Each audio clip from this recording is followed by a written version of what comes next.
visitors from all over Australia are attracted to the sanctuary at Badger Creek, Healesville in southeastern Victoria, where a young scientist, Mr. David Fleay, has the greatest collection of Australian native birds and animals in natural surroundings. The sanctuary is named after a famous professor of anatomy and lover of our native fauna, the late Sir Colin Mackenzie.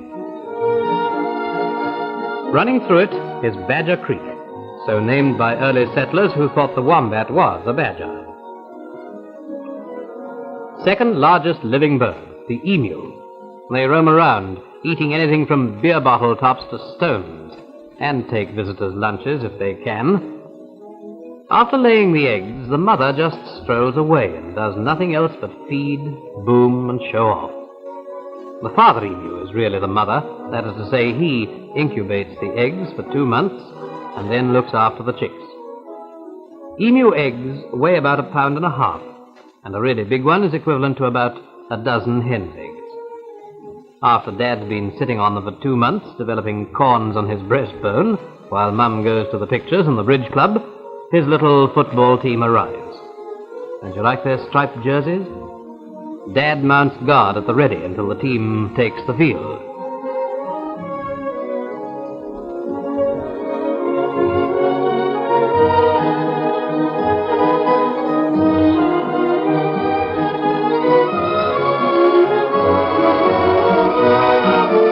Dinner is now served, and the diners are mostly wallabies, which are a sort of junior kangaroo.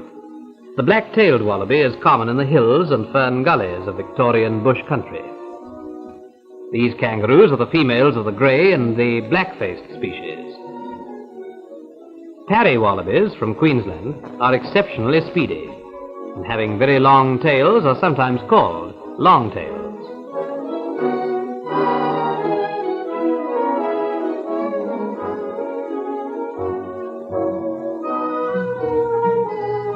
More commonly, they are known as pretty faces, and are our loveliest wallabies.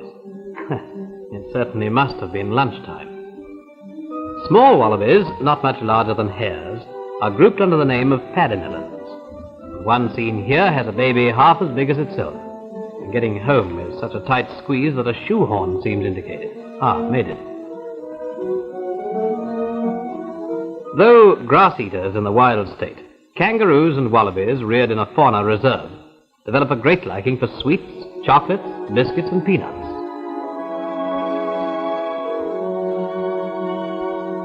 No more. Joey wallabies and kangaroos are only about half an inch long when first born, and after entering the pouch, spend up to 6 months in its shelter.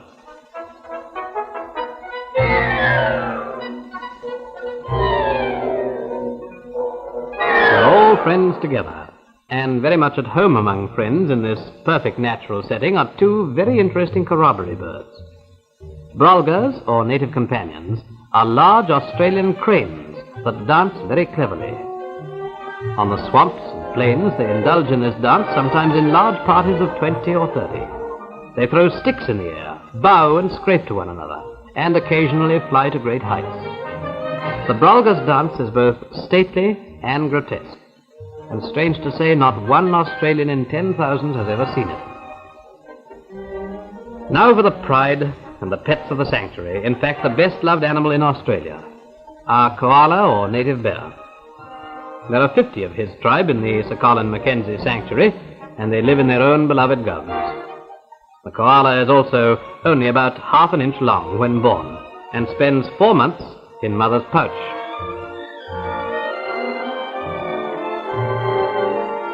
This Joey is starting to get about a bit. Hold on, Junior. Mother's just going to have a nibble of afternoon tea. This is venison on the hoof. Strictly speaking, we are intruders into the sanctuary because Australia has no native deer. Only the descendants of imported fallow deer and samba, hog deer, and even axis deer from Japan, long before Japan knew there was an axis. In some parts of Victoria they're a pest, and there is no closed season anywhere for them. But here they are privileged and protected pets.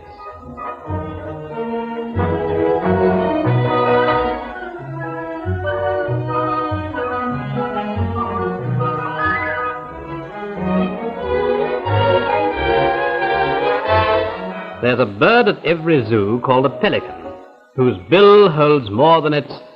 Yes, you know the rest of the rhyme. Steamboat Bill and Tugboat Annie on naval maneuvers.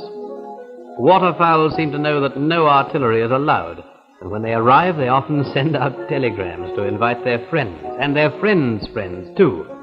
Black swans, ibis, spoonbills, and coots, such as inspired C.J. Dennis, our great bush poet, to write Fellows of Australia, blokes and coves and coots. Here's a rare magpie goose doing a stretch. And these handsome mountain ducks. And the cassowary, which is a sort of Australian ostrich, but otherwise like nothing on earth. Note its fairy feet and crash helmet. The Tasmanian devil carries 4 babies in its pouch and likes its mutton alive. It's an amazing marsupial and smells just as strong as it looks. May we now introduce Jill, the smaller of the 2 platypuses in the sanctuary, at her afternoon show. Being nocturnal and highly temperamental, platypuses cannot be shown with safety to themselves more than once a day. Jack and Jill have put up a world's record aggregate partnership of 8.5 years. Their consumption of earthworms has run into millions, while the count of tadpoles and yabbies is incomplete, and likely to remain so. This is the platypus's first cousin, commonly but incorrectly called a porcupine. It's really the spiny anteater, and it has a well-developed pouch, which is not the case in its egg-laying cousin, the platypus. Hey, stop picking at him, you fellows. Nothing puts an emu off, not even a spiny anteater's spines. Yeah, he's a real Australian digger.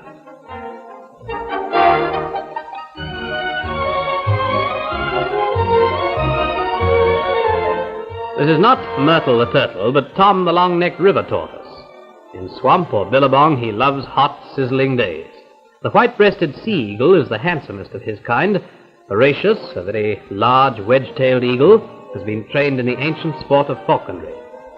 He's over 7 feet across the wings, and he can be safely released to fly after rabbits in the paddocks without fear of losing him. His aerial antics, including power dives, rolls, and loops, are a sight to behold. Said to be the only fetch and carry eagle in captivity. These are the heavyweight champions of Bushland, the woeful wombat whom nobody loves. Bob the dingo, or wild dog, comes from the Gulf country of northern Queensland. And here's another famous Queenslander, the brush or mound-building turkey. Cockbirds scratch up huge mounds weighing tons, measuring over 6 feet in height and 16 feet in diameter. The hen bird lays the eggs in this natural incubator, and father regularly tests the mound for internal temperature. Mr. Brush Turkey, like the emu and cassowary, is one of nature's gentlemen, and does all his wife's work as well as his own.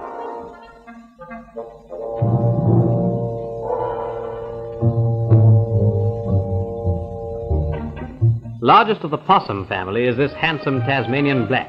He has, unfortunately for him, a magnificent fur coat. Lizards and snakes dwell in open-air parks in the sanctuary. These small frill-necked lizards look ferocious, but are really quite harmless. The 6-foot lizards are known as goannas, and unlike the American iguana, these fellows live on flesh. This one weighs 45 pounds and is the grand old man of the goannery. Eggs are very much relished and are usually swallowed whole. The tongue is long and forked. Yes, Australia is rich in reptiles, though some of us think that rich is hardly the word. They include some of the world's deadliest snakes and a lot of harmless ones. Cemeteries are full of people who couldn't tell the difference. This dragon might be a distant relative of the one St. George slew. Here's a really decent, tangled mass of poison, mostly tiger snakes, whose venom is the most potent of any land snake in the world. Fortunately, its biting apparatus is not very efficient, its fangs being very small. The copperhead is another deadly snake, very much at home in the rockery. These chaps seem a little annoyed about something. The snake charmer in this scene is Mr. David Fleay, who's an absolute genius at handling and breeding all native creatures. He has made the sanctuary the wonderland of all Australia, and here he is with the North Queensland bison, which you'll be glad to hear is harmless.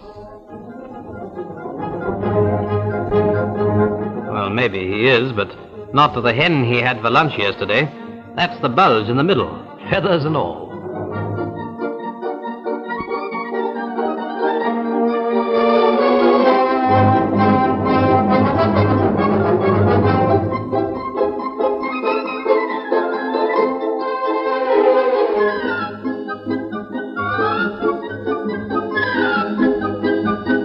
Perhaps the rarest of his reptile pets, however, is the green tree snake from the north of Australia that takes every opportunity for a stroll in the treetops. Although he is non-venomous, he's put me clean off birds nesting in the north anyway. A good look round before going aloft. And away we go.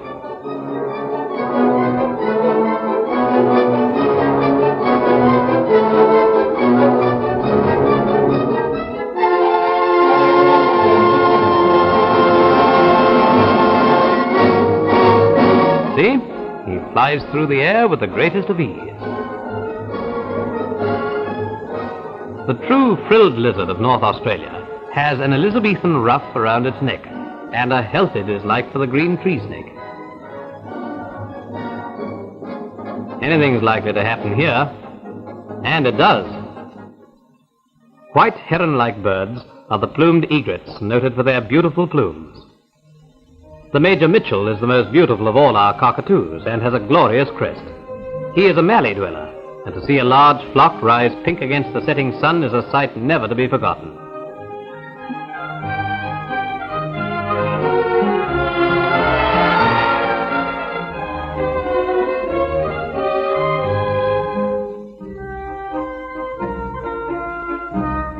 Bitterns, or bunyips, are past masters at camouflage. Aborigines built legends around the booming voice of this bird, heard in the reed beds at night. The Australian king parrot is the largest and most colourful of native parrots. Usually a flock of 100 or more is to be seen feeding in the kangaroo troughs in the sanctuary. The brilliant scarlet head and breast and light green band on the wings make the male bird much more colourful than the green-headed hen, but he thinks a lot of her just the same.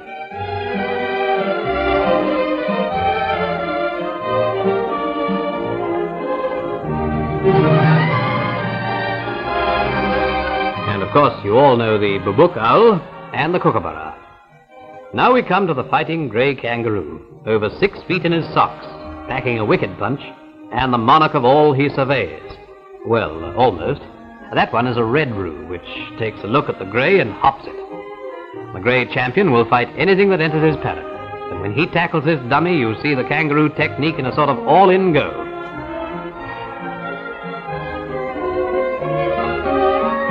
Watch those powerful hind legs. No rules here about kicking under the belt.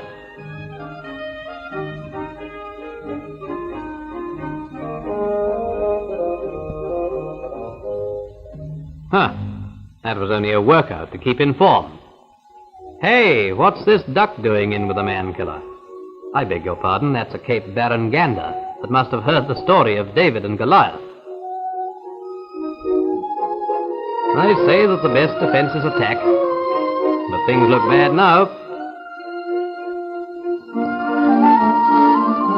He can't get out of it. He can't get out of it. He's out of it, and the champ's on the run. Now that'll show you who's boss here. Finding food for lyrebirds is a whole-time job. Worms, grubs, beetles and termites must be found each day in thousands. It's just as well there's no strike at this grub factory. The lyrebird is the world's greatest mockingbird. When held at the trail, the tail of the male bird cannot be properly seen, but in the wintertime he displays his tail as he holds his world-famous concerts.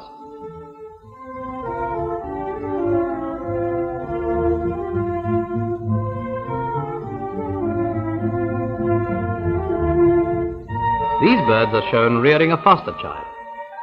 Both the adult birds were rescued from bushfires, one being found with its tail burnt right off. This is really a remarkable glimpse of the lyrebird family at dinner, something that very few Australians have seen in bushland. And here's an excellent view of the lyrate feathers from which the bird derives its name. Native cats are small cousins of Tasmanian devils, and unfortunately they have almost disappeared from the mainland. The tiger cat is a slightly larger species. Actually, neither animal is any relation to a cat, but still bear names bestowed on them by early colonists. And here is the curious tree kangaroo from the far north.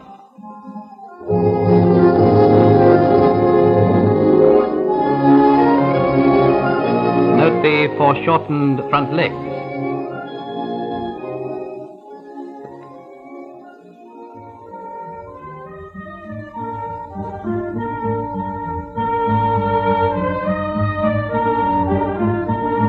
At night, the possums move about, feeding on the leaves of the trees. These possums were very uncertain about the bright light in which they were filmed.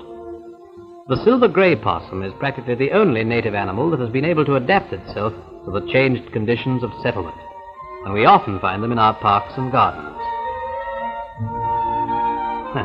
This native cat was looking for the last train home.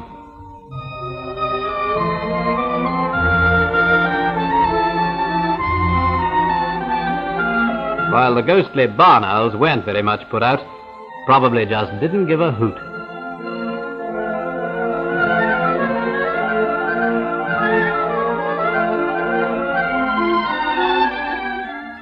And here are the picturesque little flying squirrels, or pygmy phalangers, which parachute from tree to tree, and are the daintiest of creatures. They live in old hollow gum trees and feed on nectar and insects.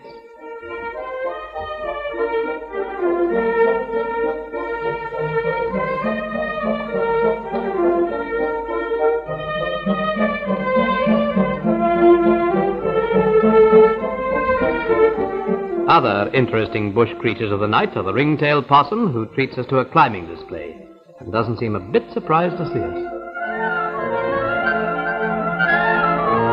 And the quaint little rufous rat kangaroo, the smallest and possibly most elusive of the kangaroo family, to photograph anyway.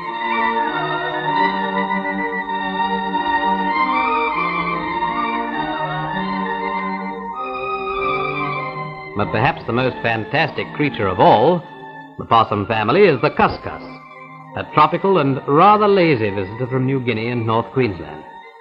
The New Guinea natives are very fond of him. Yes, in a pot. This brings to a close our ramble in Bushland, where in the lovely setting of this sanctuary, Australians young and old learn to have a new regard and closer affection for all these Alice in Wonderland creatures that are their true heritage.